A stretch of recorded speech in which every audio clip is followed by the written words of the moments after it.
Go ahead and get started. And I'll pray and we'll start. Father, we just thank you for tonight. Thank you, Lord, for this time together. Lord, we just, as we talk about the land of Israel, as we talk about your goodness, Lord, I thank you that your presence is in this place. We open our hearts to receive from you in Jesus' name. Amen. Before we get started, I want to read one scripture, just real quick, and then we'll get into everything. And basically what I'm going to do tonight is I'm just kind of going to go through step by step where we went and everything. I kind of go through some things, and then when we get done, if you got some questions, we'll try to answer some of those. And if you need to leave, that's fine. I mean, there's no way I can cover everything tonight, but I'll try to do my best and cover some of the important things.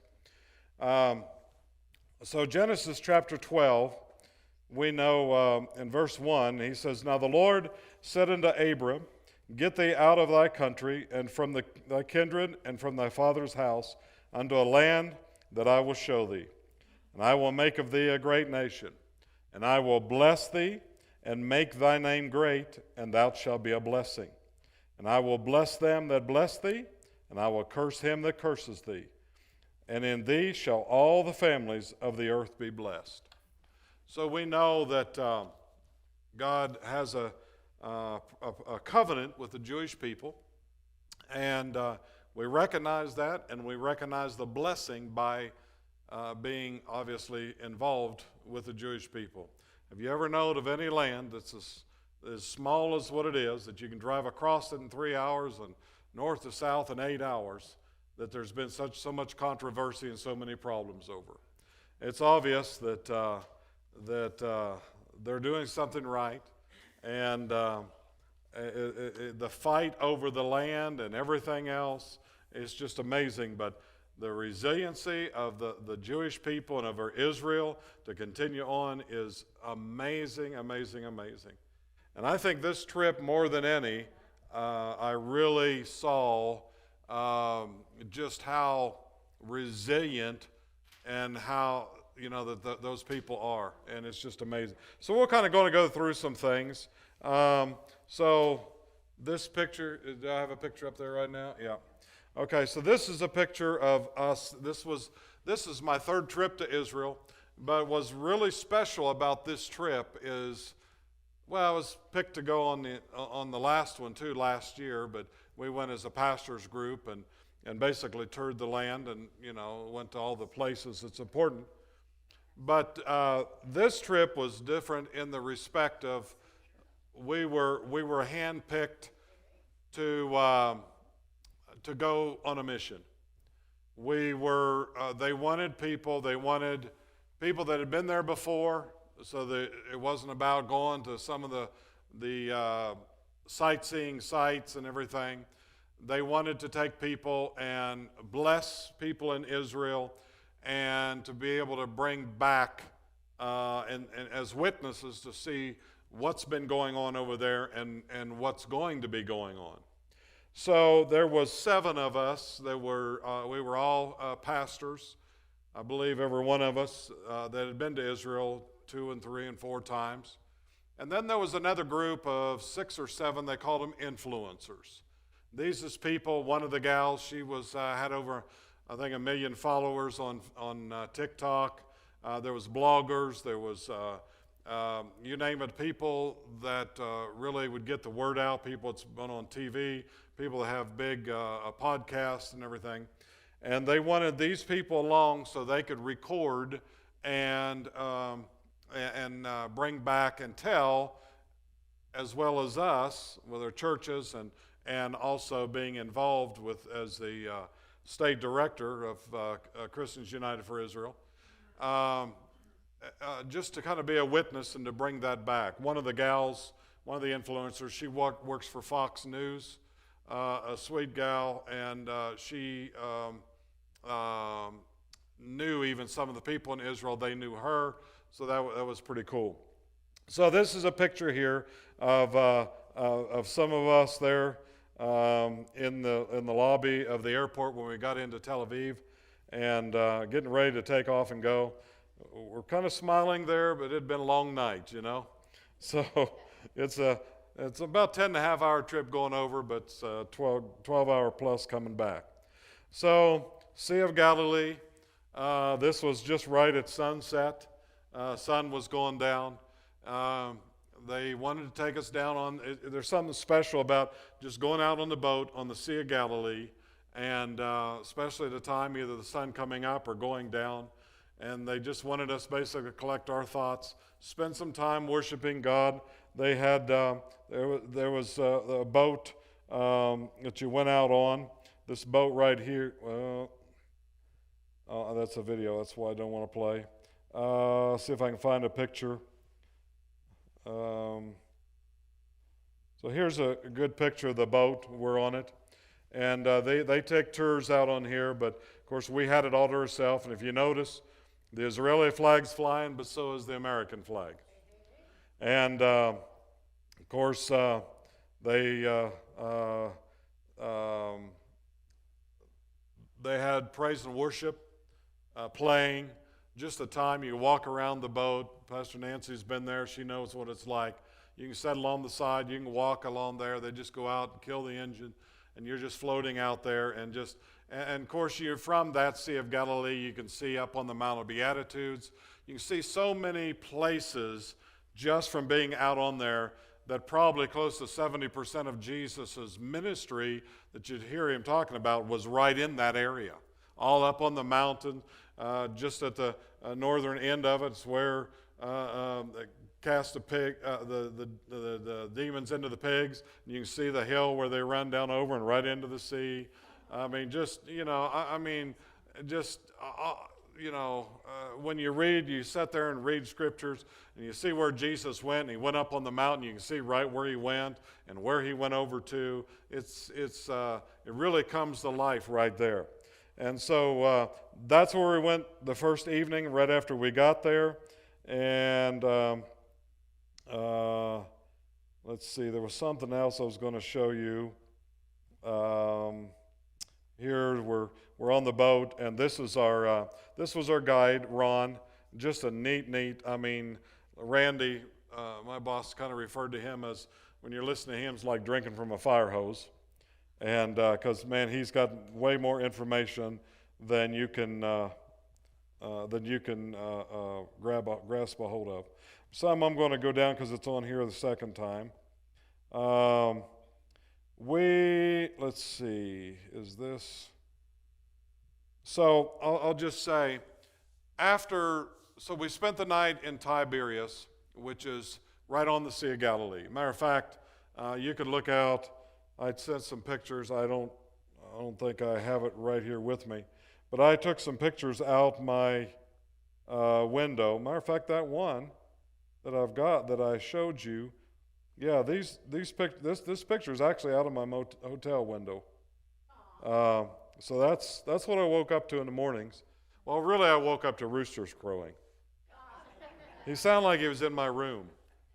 I told the guy, the clerk there at the hotel, I said, hey, if this starts again at night, I said, you might see me coming in with some chicken legs. We may be having dinner. Everybody was talking about it. Nobody got any sleep because this rooster just crowing. Started about 3 o'clock in the morning, and anyway, but and we're in a pretty good sized city there, town, But anyway, so from there, of course, after we went on the Sea of Galilee, then the next morning we went up onto the Golan. I wish I had a map up here to show you, but I don't. But obviously, we know that Israel is a long, slender piece of ground. It starts semi-narrow at the top, gets a little bit narrower, and up along the top we know is the Golan Heights. We know that you hear all about Hezbollah. That's where they're at, their position. That's Syria up there. And then as you come down a little bit, if the opposite of how I'm saying it, so I'll say it like if you're looking at the map. So on your right-hand side, down around, you follow that down, and then it goes down to the Sea of Galilee. That, from on that side, is you're looking over into Lebanon. And as further as you get down by the Sea of Galilee, closer on the way down there, you're looking over you're looking over into Jordan. Okay, so and then on the other side, on this side, as you go down, you've got the Mediterranean that goes all the way down. So it starts out and then it narrows down a little bit, and then so on the other side, so it'd be on this side for you guys, down the Sea of Galilee and down there. Then you get what's called the West Bank, and that Jerusalem, Bethlehem is in the West Bank. You can actually see into Bethlehem from Jerusalem. It's just right there. The fence is just right there. And then on the other side, so there's a section right there, and then when you go past the West Bank a little bit is where the Dead Sea is. So obviously, so you have the waters that flows out of like from Snow Mount off of Mount Hermon, and the springs up there, and of course the springs of Gedi, En-Gedi flows into there, and several others, and then goes into the Sea of Galilee, and then it goes down. Then flowing out of that is your Jordan River that we know Jesus was baptized in, and then eventually ends up in the Dead Sea. And as it ends up in the Dead Sea, it's below sea level, no place for it to go, and so it has to evaporate, right? Can't go any further, so it just goes into there and evaporates. Well, the Dead Sea has I forget how many meters per. I think it's like a meter a year, or maybe even I don't remember. It's quite a bit, because I know in 35 years it's went down over 100 meters or over 100 feet down. Now, whenever I went in 1988, you could just go down and walk into the water. Now you go way down before you can get into the water, because the water table has went down so low. So why is it so low? Well, the Jordan River that comes down, there's agriculture all through that valley, and so the waters that comes out of that flows back out of the Sea of Galilee then waters all of those, and so a lot of farming land down in there for Jordan and also for the Israel side. And so they only let out so much water out of the Sea of Galilee because they want to keep so much water in there, but they try to only let out as much as is needed to water the farmland down below there. So the Sea of Galilee is of no value to anybody other than tourism. So because it's the lowest place in there, there's nothing can live in it. There's a lot of salt there. They mine the salt out of it, but so that's pretty much that. So going back from Tiberias, then we went up north up to the Golan, which is right up where, of course, we know that Syria and is where Hezbollah is stationed in there.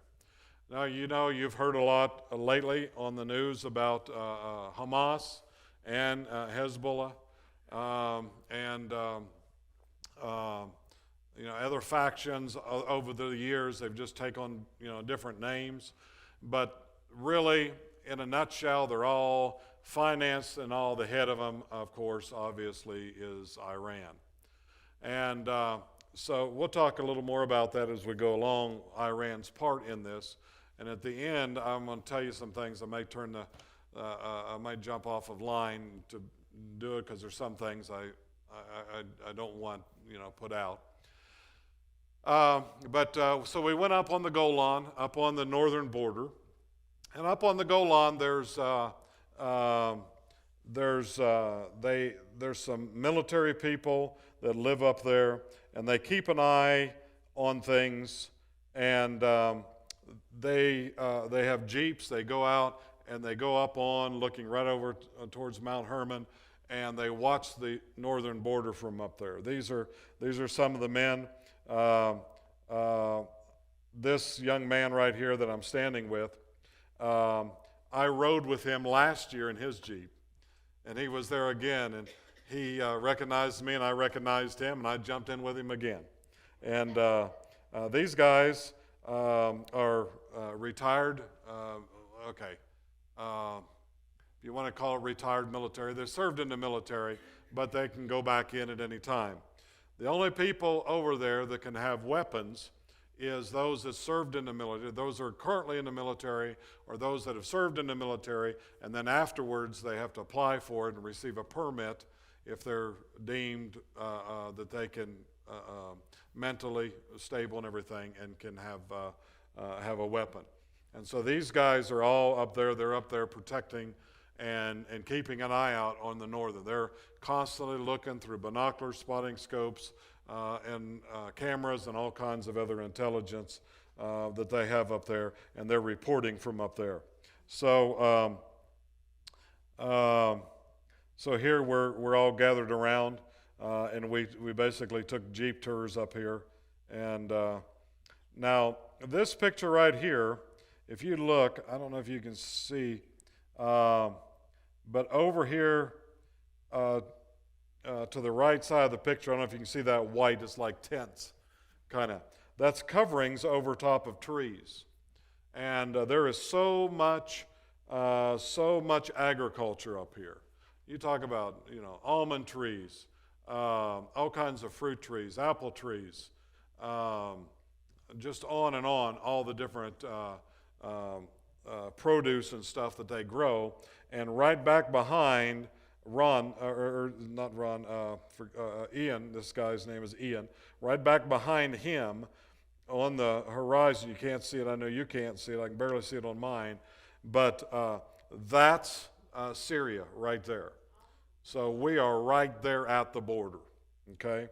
And so while we was there, it was quiet.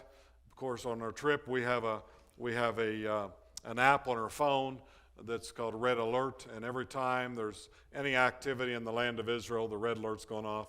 Most of us just kind of turned it off after a while because it's just constant.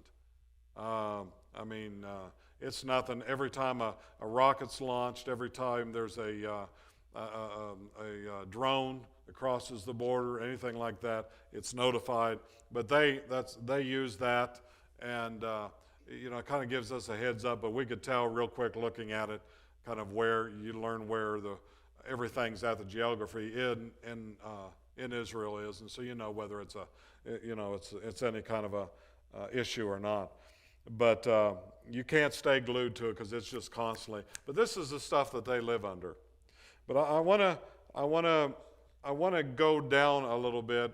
I want to talk a little bit about some, and then we're kind of going to go down the south a little bit towards where all the atrocities took place. So all along this northern border of Israel, up by the Golan, you have these kibbutz, which is a small community, can be a couple hundred people, can be 500-600 people. And so they're small communities. They're pretty self-sufficient. They have their own gardens. They raise. They usually have a few milk cows for themselves, so it's not commercialized. They're mainly do it for where they live in there. Now, all these communities, these kibbutz along this border, and I've got an app that shows where all those areas are. There's been to the tune of roughly 30,000 that has been displaced. They're currently displaced right now. Those are people that's been moved. The government has moved out of their kibbutz, out of their homes, and there is a few people that kind of stand guard there and help take care of some things. They're usually, retired military or something that are staying there. But every day there is rockets launched into these kibbutz, even though they know that there's nobody there. Hezbollah is constantly lobbing rockets into there, flying drones into that area. Israel's constantly having to send up the Iron Dome, and everybody I'm sure knows. Anybody don't know what the Iron Dome is? Anybody? Okay. And so we know pretty much what the Iron Dome is. So, and it's very expensive for Israel to use the Iron Dome against a rocket that's come in. So they're very strategic on the use of them. They want to make sure that rocket is headed in a direction that's going to cause some damage or kill some people or something, and then they'll take it out. But some of them that they know is going out into fields or going out into the water, they let them go. And so they're constantly watching that. And Hezbollah knows that, and so they constantly just try to keep wearing Israel down. And so that's their ploy. Even though they're not doing a lot of damage, they're constantly doing that. I remember when Syria was in the place of where Hezbollah is now, that would, even though it's still Syria, the Syrians would do the same thing. And they would fly their fighter jets, and they would come right to the border, and at the last minute they'd turn. They would taunt Israel constantly. And Israel, they stayed in their fighter jets, in their hangars, ready to go. At the flip of a switch, they was up and gone to defend the country, because they knew that at any minute Syria could just keep right on going, and so then they have to come and defend it. But Syria did that just to wear them down, that when they found an appropriate time or whatever, they knew that they could attack. So this is kind of the stuff that they've lived under up at the north, in the north country there. So these 30,000 displaced families, well, not 30,000, well, it's families, people that make up families and everything. Where are they at? Well, hotels, motels, other kibbutz and all over Israel have taken these people in. This is only part of it. This is just 30,000. There's a bigger group I'm going to talk about here in a minute. 30,000 is a lot of people. You know, what would we do in Fremont County and around if we were told, hey, 30,000 people, we're bringing 30,000 people, and you're going to have to find places for them. Now, what's pretty amazing is how Israel has done that. They take care of their own. They do it. They're so good about it. And so the hotels, motel where we were staying was just, I mean, they're all over the place. And they told us ahead of time, you're going to see something different when you get to the hotel this time. You're going to see women and children. You don't see many men there because they're out fighting. And even a lot of the young women or young men, they're gone. But so mainly the mothers with the children and stuff are there. They've even brought in and set up more washers and dryers so that they can, you know, do their laundry and stuff, and bring in refrigerators and things for them. So they've been there since October 7th, you know, they begin to bring them in. And so the hotels, motels are really working with them. The government is helping fund them to do that. And so it's just pretty amazing. So in our hotel we were at there in Tiberias, there was about 35 people there that got together, and we got together with our group, about 15. And we sat down. At first we started in one big open room, and then we split up into smaller groups, probably about a dozen people. And that's when things got real, and they really began to open up to us. And so let me say this, let me back up just a minute. So this mission was called a solidarity mission.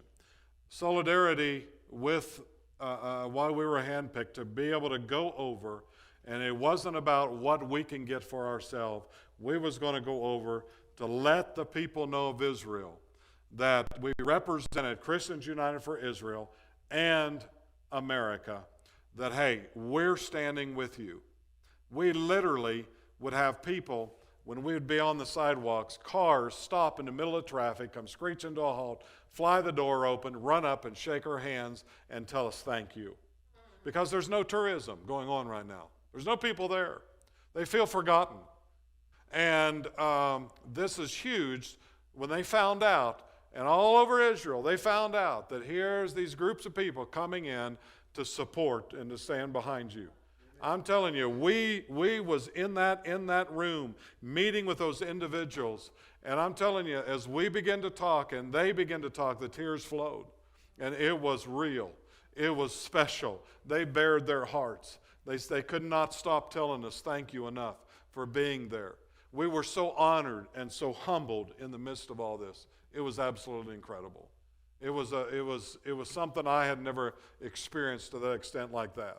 It was almost, you know, the feeling of not being worthy enough to receive their honor, because we just wanted to go and bless them, and they didn't realize how much they were blessing us.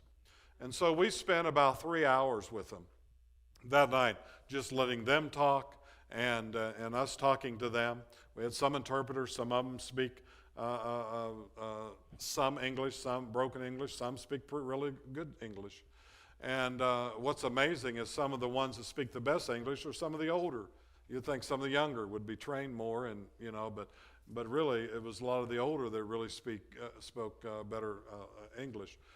And so we spent that evening there, and it was really, really special. It kind of gave us a little snapshot of what they're dealing with. And so their heart is, we want to go back. Now you can imagine if you were one of them and you was displaced, and rightfully so, you know the necessity of it and the need of it, but still everything that you have is still there in your home. Your gardens are going to waste because you can't get to them. Your dogs and your cats or whatever animals you have, there's people that's taking care of them, but you haven't seen them. You haven't, and here it is, February, end of February, and you haven't been back home since the 1st of October. And so until the government tells them, Israeli government tells them, okay, you can safely go back home. Why can't they go back home? Why don't they feel safe? Because they know that the very same thing that happened with Hamas could happen through Hezbollah. Hezbollah could come in and do the same thing, and we're going to talk a little more about that later, why that could be a real threat, right? Why that really is a viable and real threat to them. And so they know for their safety, and what's it going to take to accomplish that, to bring them safety? And again, we'll talk a little bit about that later. All right, so then after meeting there and spending a couple days in Tiberias and meeting with the families and going up on the Golan, then we headed to Jerusalem. Oh, I wanted to show, let's see if I can find this picture. There is a,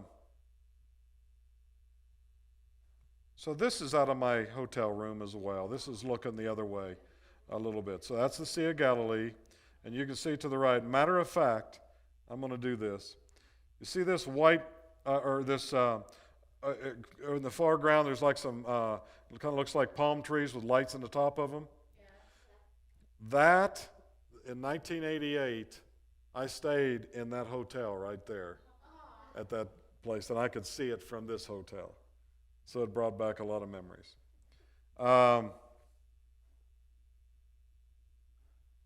This is later. This is after this is from the northern. Okay, those not in the foreground, but in the back a little bit on the ridge. That's Hezbollah owns all that. That's how close we were. This kibbutz right here in the foreground, that's Israeli. But then just that far away from it is Hezbollah, is Syria. So now you can see why they know that Hezbollah can come and attack them. I mean, that's less than a mile away. So that's where that's in the proximity where they live. Before I move on, I wanted to show you. They've evacuated all of it, all their skeleton crews, mainly people guarding. This is something now I'm going to shift to when we went up on, I told you we took the Jeep tour. This is an Israeli tank, and but shoot, that's nothing to them. They cruise through the stuff. They're right there watching over into the. They're right there at the edge of the Golan, looking over into Syria. This tank, all I can say about it is we don't have a tank like it. I've got to move on from that picture because they didn't want to spend any time with it. But it's no ordinary tank. We'll just say that. And they've got some of those. So now, let's see. I was looking to see. Give me a little bit. I've got so many pictures. Okay. This is real close to Tiberias. you've heard the name Capernaum? Okay, so Capernaum is down there by Tiberias. This road, I'm going to blow this up a little bit, and you can see the cut in the valley. This goes all the way up through there, and this goes all the way to, you can actually go all the way to the Mediterranean from here. This is where everybody walked, including Jesus, the disciples. That cut, that path has been there for thousands of years. We don't know exactly on that where the exact paths of matter. There is some marks on that. There's some paint and stuff. They're constantly redoing it by some marks of Scripture. And this is really close to where it's at. But you're standing here thinking, I may not be standing in the exact spot, but right in this valley, we know that Jesus walked many times through there. We know the disciples walked many times, many other people. So that's pretty special.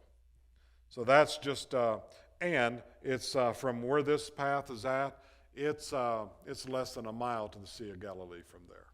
So you see why they came down the Sea of Galilee. Okay? Let's see, where do we go from here? We'll go, so I want to talk a little bit about Jerusalem. Anybody have an idea? How do I know what you know what this is? Anybody know what this is picture of right now? Any idea? This is a road of ascent. We know for a fact that Jesus walked on these very stones because these were the very stones that was there when Jesus was there. They know that they are dated to the exact time that he was there. This goes from the Pool of Siloam. This is, if you look, you'll see the arches overhead of construction holding that up. 30, 35 feet above that, cars are running over the streets. This is underground.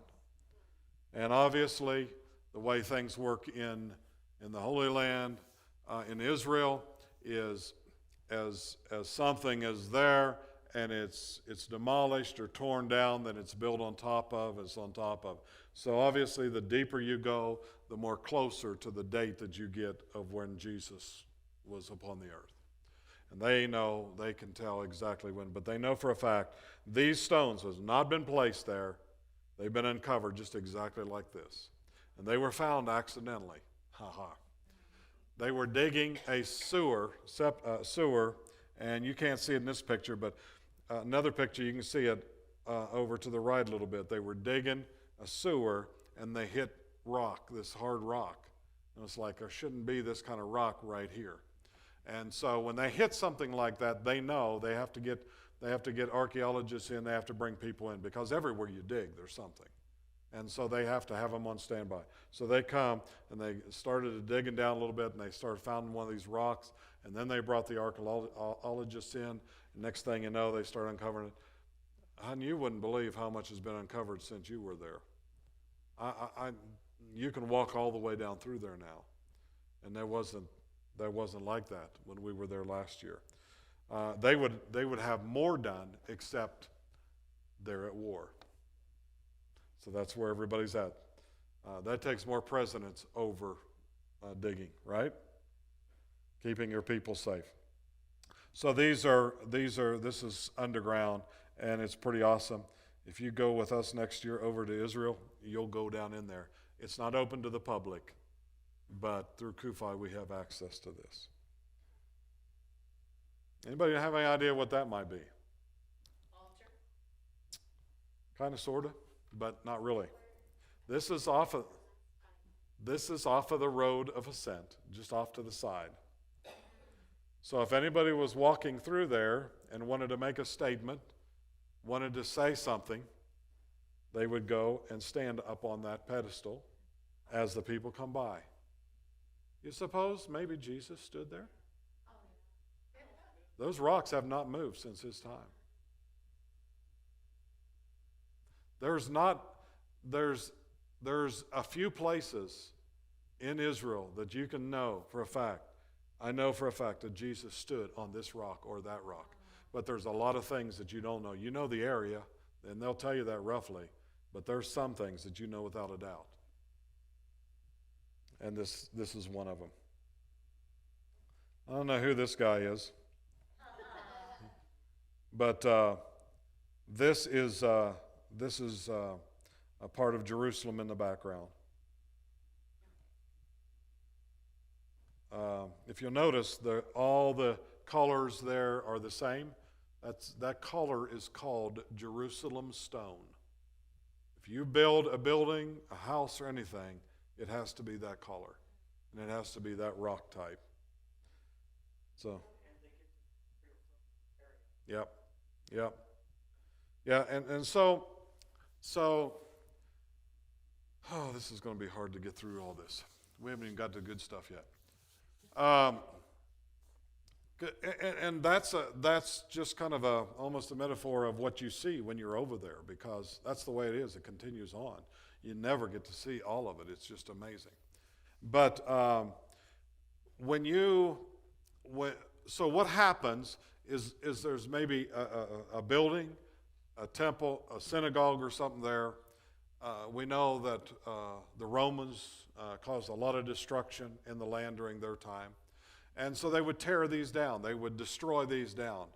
And what would they do? Level it off, and they would build on top of it. And much of that, what would they do? They would reuse, because it was a source that was already right there. Why not reuse it? And so they would put the debris underneath of it, and they'd take the stones they could use and put it on top of it. And then years later, same thing happened again. And so they just keep going.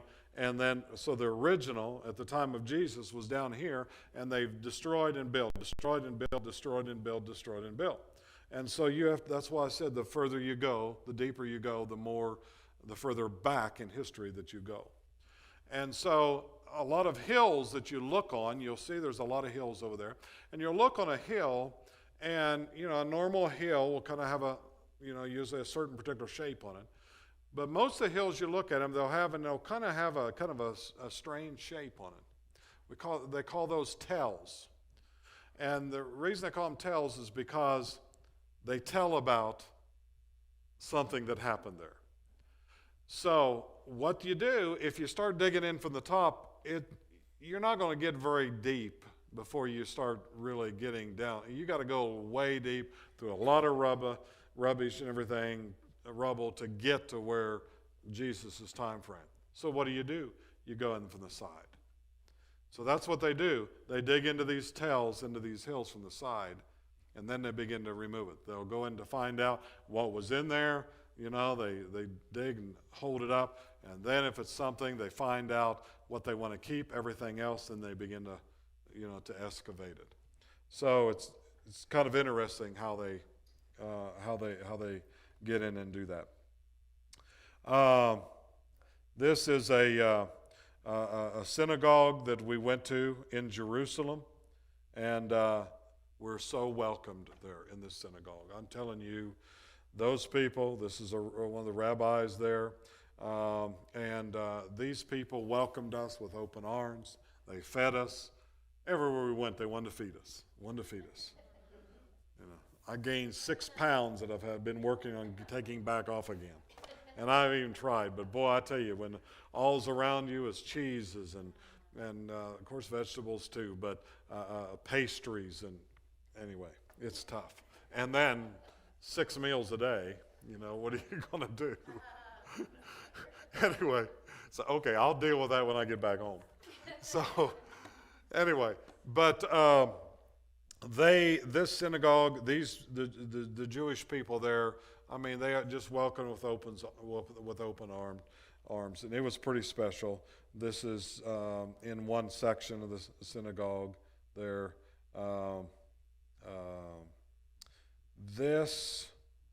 I can't get into that. It's a whole story. This is inside the synagogue. If you can see, the beauty of it is pretty amazing. Yeah, it's huge. It's huge in there. And when you walk in, the main floor of it, there's a big inscription on there. Forever thankful, Pastor John Hagee. As you know, John Hagee, founder of CUFI. And he and it says dedicated to Pastor John and Donna Hagee, Christians United for Israel. That's in the synagogue, the main synagogue in Jerusalem. So that shows you the favor that Pastor Hagee has over there. And Christians United for Israel has. So this is the outside of it. And see how tall it is? This is the main door where you go into it. I don't know. I'm guessing several hundred, probably 600-700 probably. Maybe more. I don't know. I really wasn't. And then, obviously, too, while we're in Jerusalem, you got to go to the Western Wall, the Wailing Wall. And so we did. So only a couple of the places, which was, kind of somewhat tourist sites or whatever, would have been the Sea of Galilee, and in Jerusalem, the Wailing Wall, the Western Wall. So we didn't do a lot of some of those things. Of course, we'll go there next year. We'll be going there. This is some underneath of the old city.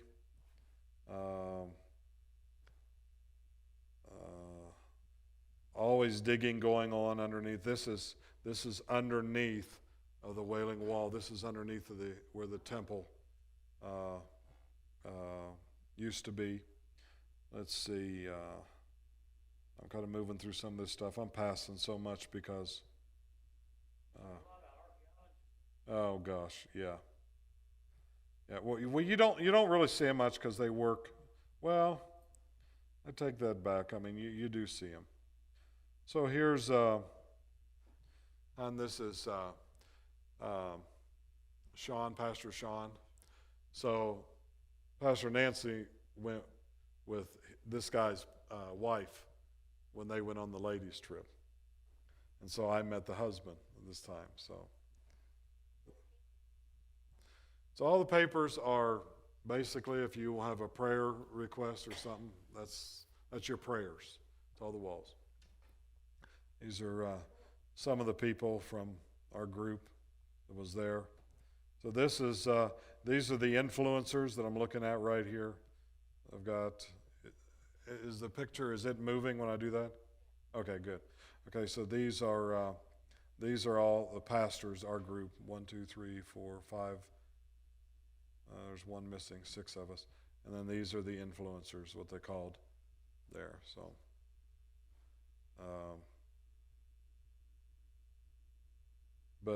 yeah, it's pretty cool. So, again, something else you'll do if you go with us to the wall. There. I talked to a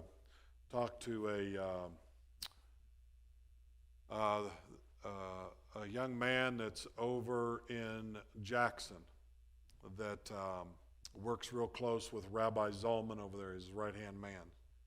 He said, let me tell you, he says, I went to that wall one time, and he said, of course, he's not a born-again Jew, but he said, I went to that wall, and he said, I was there praying, and he said, some powerful force hit me. And he said, it knocked me to my knees. And he said, I've talked to rabbis about this. And he said, all they say is it was God. They acknowledge that. And he said, I went to my knees and I began to weep like a baby. He came in contact with the presence of God. And you walk up to that wall, you lay your hands on that wall, and I mean, you can feel the very presence of God. Because the wall is permeable. You remember with in Scripture the handkerchiefs. They laid handkerchiefs. They prayed over the handkerchiefs because cloth is permeable. It'll soak up things. Well, this is stone. This is like sandstone, and it's permeable. And so you can feel the presence of God for all the prayers and everything. Could you even begin to imagine I mean, millions and millions and millions and millions and millions of prayers has been prayed at that wall. More than any other place there is. Okay, some of you, how many of you saw the pictures I put on about the Clementines? You see that? Okay. So you saw these pictures. So here we are.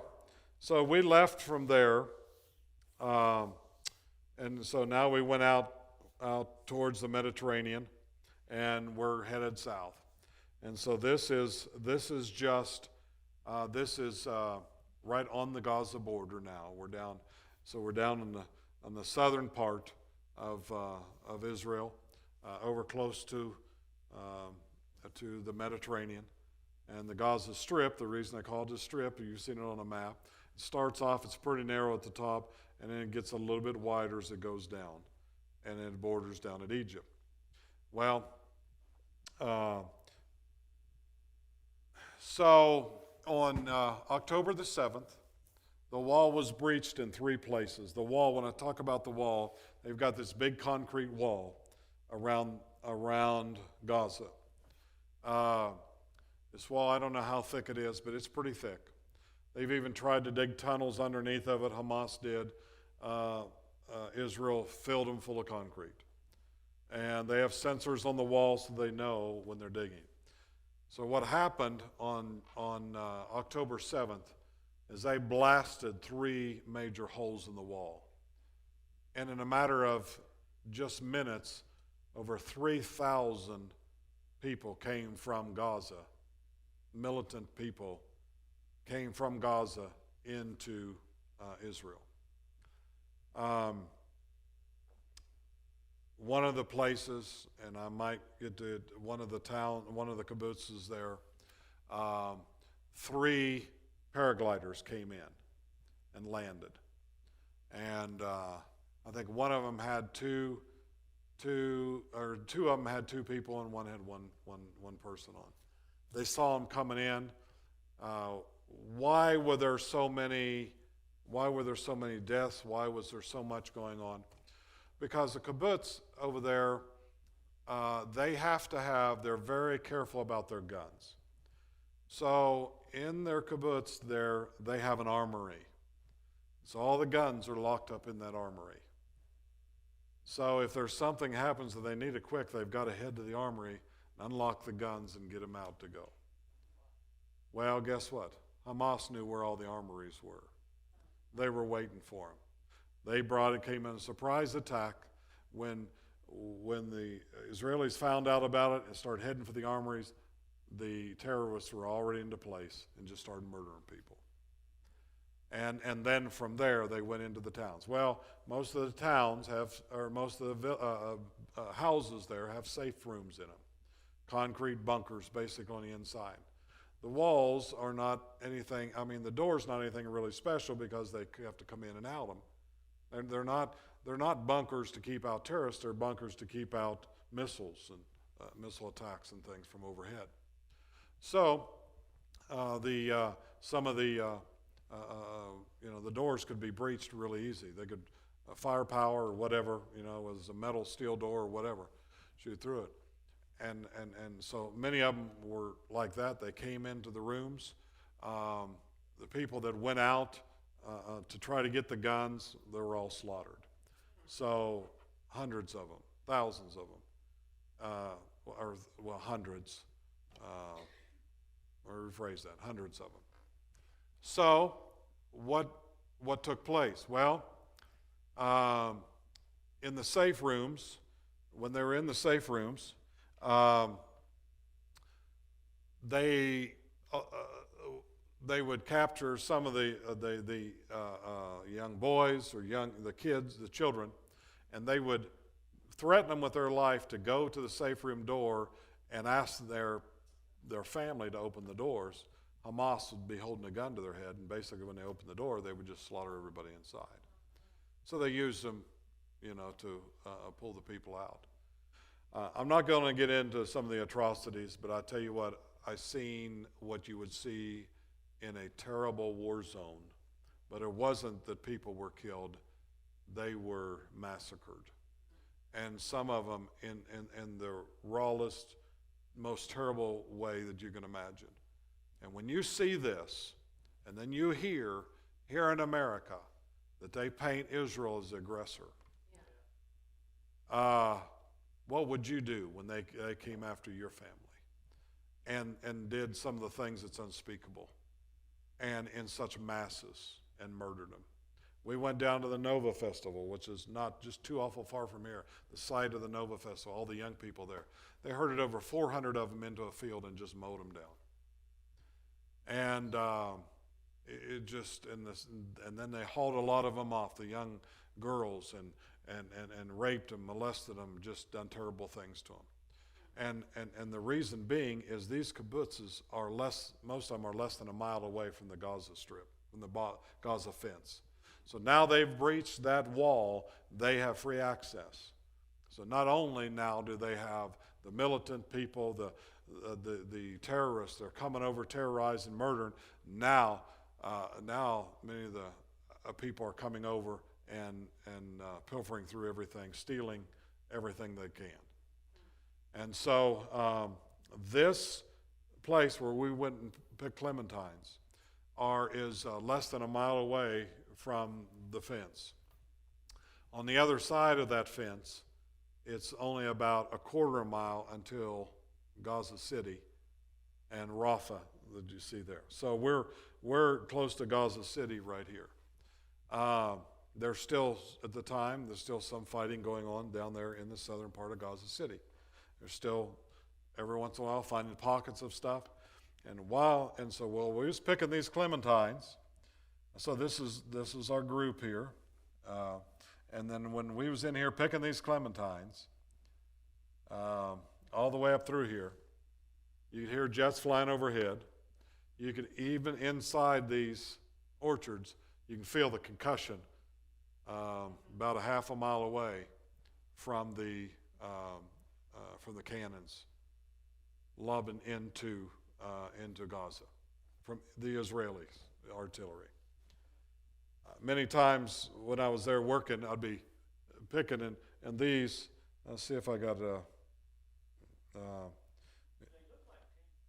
yeah, they're big tangerines. They're about this big around.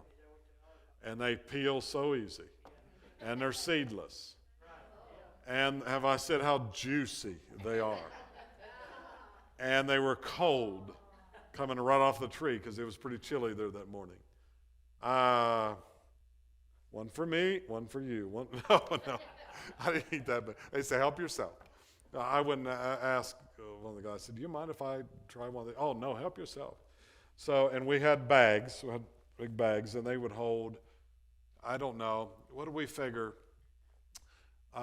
We figured a couple of us working, I figured I probably, in about 5 hours' time, probably picked probably somewhere between, I figured between 1,200 and 2,000 pounds, just right there. So and how can you pick them that much? Because they're everywhere. I mean, you see them right here.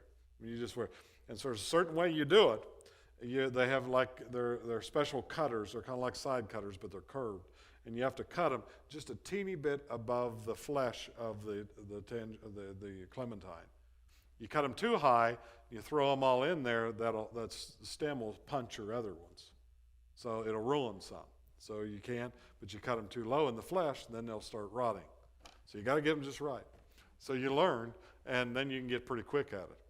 And so then a lot of people, some of the shorter people, or vertically challenged people, would pick around the bottom, Kathy, would pick around the bottom. Oh, I'm sorry. Pick around the bottom, and then I would pick around and reach up as high as I could. We got done that day, man, my shoulders from reaching up there. But then they had their pickers that would put up ladders and go up to the top. But this is the thing I want to tell you. So this gentleman, let me see if I've got a picture of him. Let's see if I can, oh no, because it was on a video. I can't, yeah, okay. So if you can see this gentleman to my far right, your far right, right, with the sunglasses there, he is the owner/manager of that grove. He employed, I want to say close to 30 Palestinians that came over every day through a visa, were allowed through the fence to come over to work and had for several years.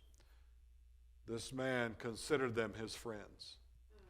The day of October 7th, what he didn't realize is those, quote, friends were taking all the info back.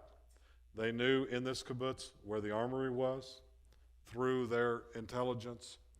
They knew how many people worked there in this, in the fields here. They knew when they would be doing what and everything about it. And matter of fact, even was in on the massacres, some of the massacres. The guys that he had employed for several years and considered them his friends. Yeah, traitors in the worst way. So these groves, I mean, it's just amazing the amount of fruit. I just kept thinking, the fruit of the vine, the fruit of the vine. God has blessed this fruit of the vine. And I'm thinking, here we are, such atrocities taking place, but in the midst of it, there's such abundance. And they're still picking it. And so we all went down and helped them pick. They said, you don't know what, 15 people would have been like, maybe like only a dozen of their people, but it'd be like another day of their pickers coming in and picking. And we picked a lot, but it looked like we hadn't even hardly touched anything.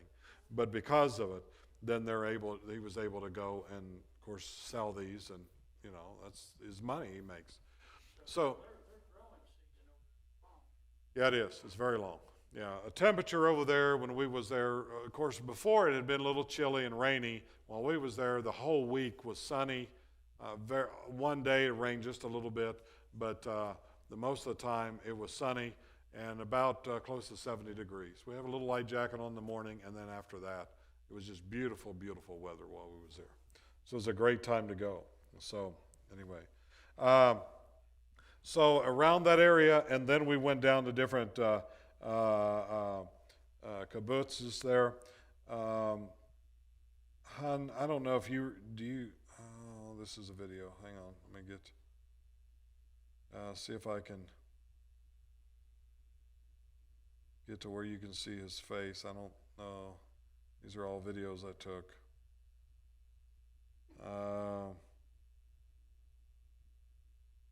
You'll have to look at him from the back. You probably don't recognize him. But this was the kibbutz where those 3 paragliders came in. It was right on the northern.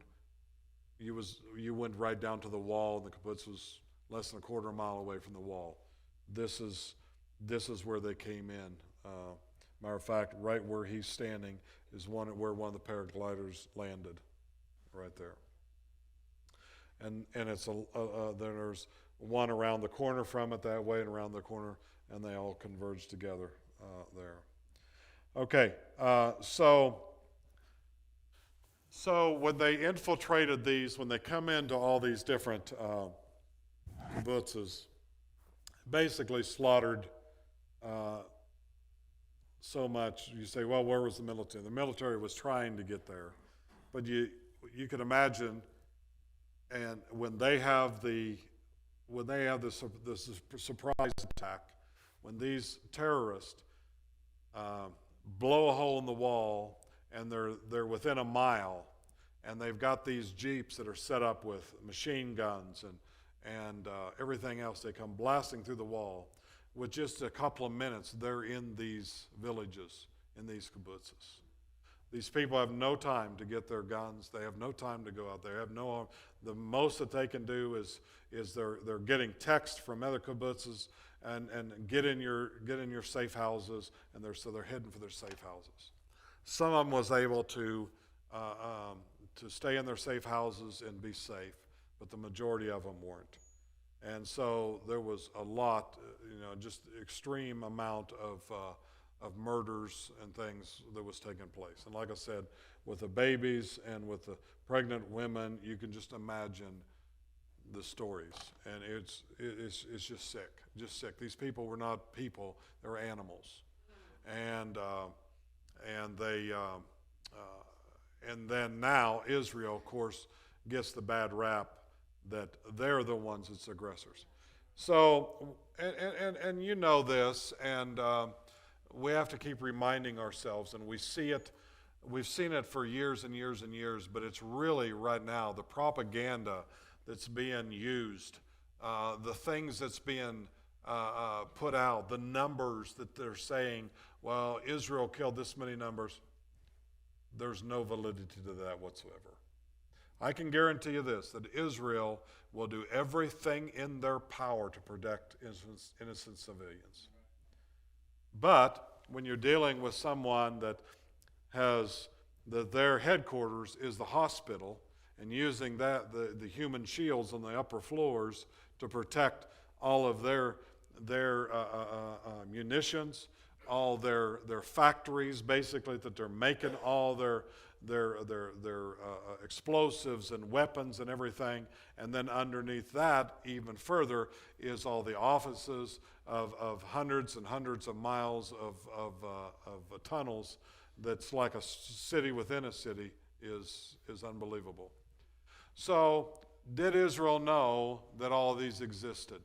Not all of them, not to the extent, but they knew that there was tunnels, especially coming in from Egypt. It was an agreement that Israel made with the Palestinians to be able to move things in, to be able to bring things in through those tunnels. Supposedly, they were transparent about it, but the thing about it is they didn't stop on the southern border. They kept those tunnels going and run them all the way through the Gaza Strip. It's not only a series of tunnels, but they're layers of tunnels. And so these people have been working on these since in the 1960s. And of course has ramped up since then.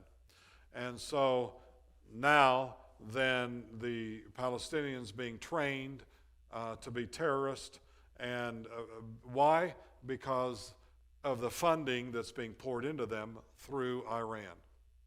So I'll just say this, it's already 8 o'clock. If you need to go, it doesn't bother me a bit. There's a few things I want to say, though, before I kind of wrap some things up. There's a lot that I'm not able to go into. But where the music festival was is basically, you could draw almost a line to the west over to where Rafah is at, where fighting is going on right now. And at that music festival, I've got some pictures here. So this is the picture of the young people that were killed. It's a sea of them. There was in that one field alone, there was over 400 of them, and then there was people that was taken off and murdered as well. Let's see. This is the field. See if I can see. They've set this up as a memorial, and each one of these has a face on it of one of the young people that was murdered. And these are a lot of the IDF soldiers that were there paying their respect.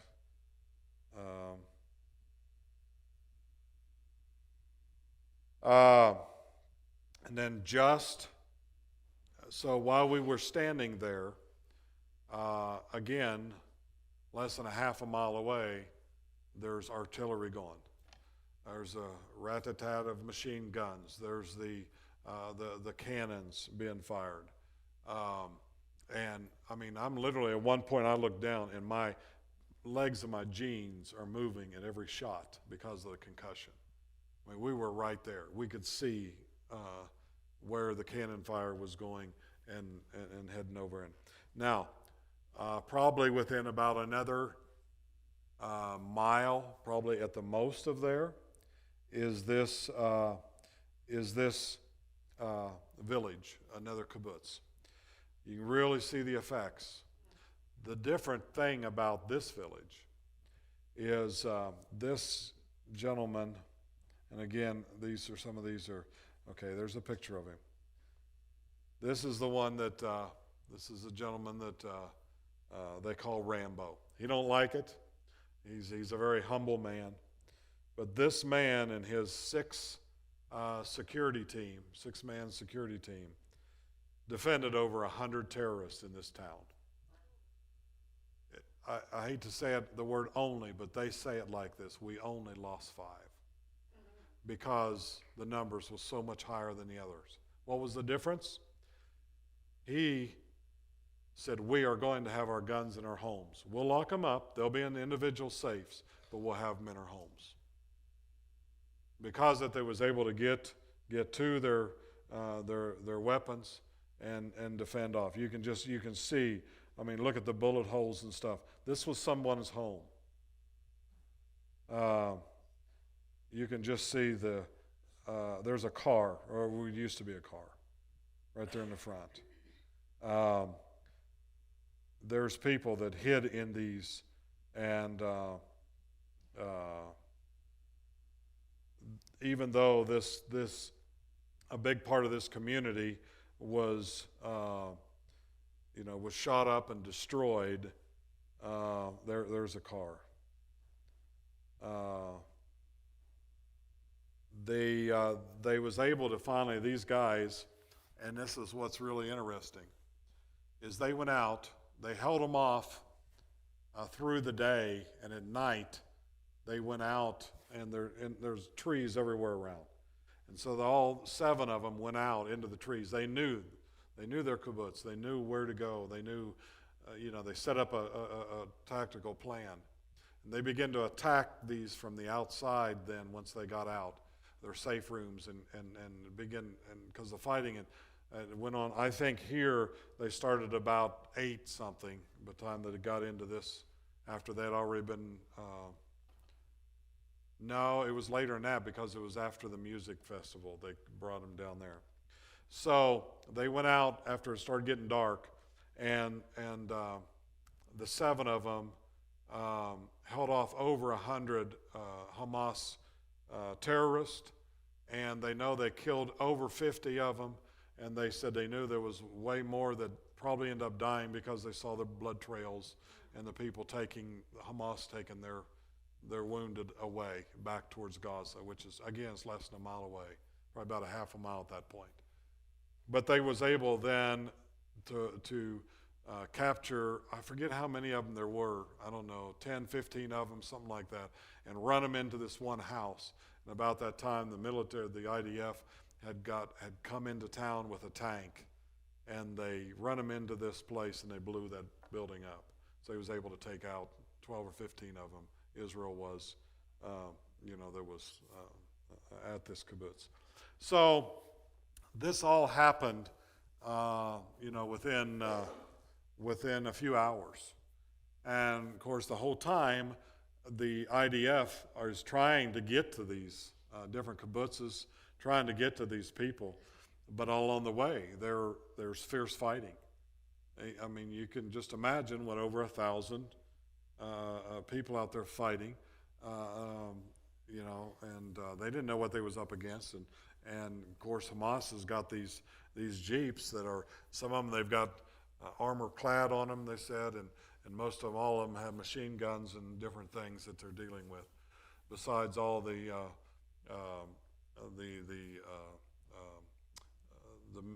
people, the terrorists themselves got all their handguns, their ARs and everything else.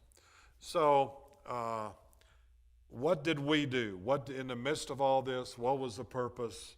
And then I'll say this, and then I think we'll stop the streaming, and I want to share just something else with you, the sound of the streaming. So we went around, we volunteered at 2 different military bases. The first one was down not very far from from this. There's a military base down the southern part of Israel, just right across from Rafah there, and they're constantly coming in, getting something to eat, and then they're going back out. And so we was there for several hours, and I don't know, did you guys see pictures of me on the grill? Did I post some of that someplace? Here we are inside eating afterwards, and we got to eat. Here I am just getting ready to get started in there. Hamburgers, there's the grill going in the back. Let's see. Here I am, cooking, flipping burgers on the grill. This is 3 of these big long ones, and they're constantly burning wood over here, getting it going, and they got a leaf blower, to get the coals going really good, and then they're constantly shoveling it in here, and so. No. This was clear down south. This was down by the Gaza border. Okay, and so all of our team, this is a pastor here. They're fixing the burgers there.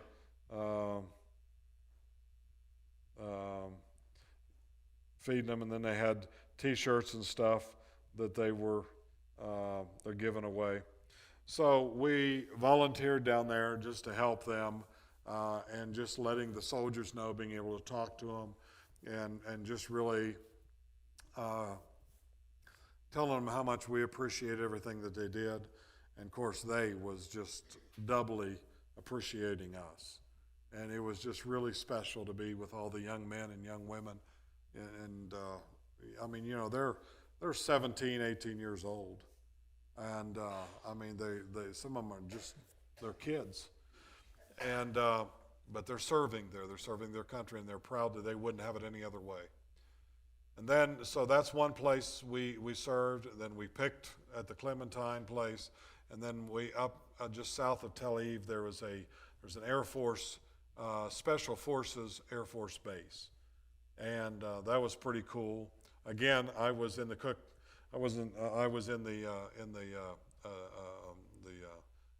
truck and cooking burgers. So I cooked over 500 hamburgers there for the guys, but enjoyed every minute of it. And so I didn't get to be out as much as everybody else did and mingling with IDF soldiers, but I could just see out the window and stuff in them, and several of them come by the window of the truck there too, and just thanking me and the guy that was in cooking with me.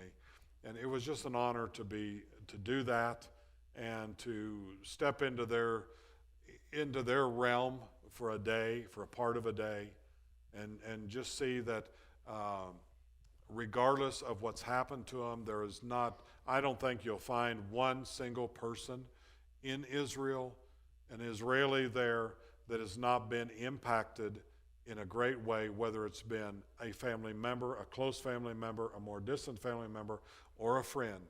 Everyone has been impacted in it. You think about, you go into a city or town or somewhere something's happened, and there's some people that's been impacted. But here you're talking about all of Israel. All 11 million people in Israel have been touched in a major way.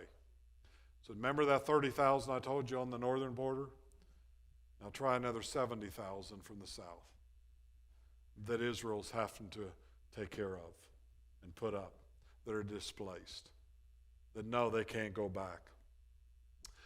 Some of them are going back into their now because they know that Hamas is not a threat to them in the south, but much of their town is destroyed by the terrorists, have been destroyed, and stuff stolen. There's nothing in their homes or anything, and they're having to rebuild and start over. But I tell you, Israel's so resilient, they'll do that.